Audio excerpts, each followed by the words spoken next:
ঈমানের বৃদ্ধি ও হ্রাস। আল্লাহ তাআলার বাণী, আমি তাদের হেদায়াত বাড়িয়ে দিয়েছিলাম। সূরা কাহাফ 18-13। যাতে মুমিনদের ঈমান আরও বেড়ে যায়।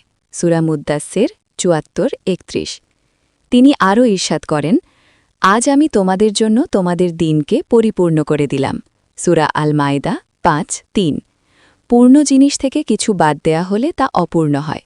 নবী সাল্লাল্লাহু আলাইহি ওয়াসাল্লাম বলেছেন, যে লা ইলাহা ইল্লাল্লাহ বলবে আর তার অন্তরে একটি জব পরিমাণও পুণ্য বিদ্যমান থাকবে, তাকে জাহান্নাম হতে বের করা হবে।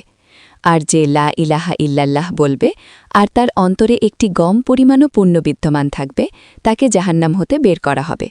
এবং যে লা ইলাহা ইল্লাল্লাহ বলবে আর তার অন্তরে একটি অণু পরিমাণও নেকি থাকবে, তাকে জাহান্নাম থেকে বের করা হবে।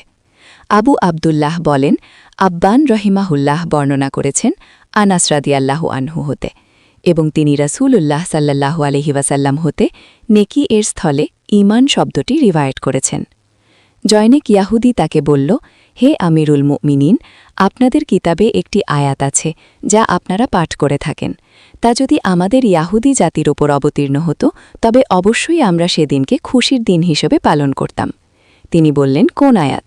সে বলল, আজ তোমাদের জন্য তোমাদের দিন পরিপূর্ণ করলাম ও তোমাদের প্রতি আমার নেয়ামত সম্পূর্ণ করলাম, এবং ইসলামকে তোমাদের দিন মনোনীত করলাম।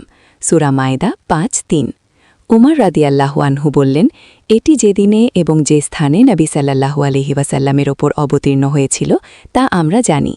তিনি সেদিন আরাফায় দাঁড়িয়েছিলেন, আর সেটা ছিল জুমুয়ার দিন।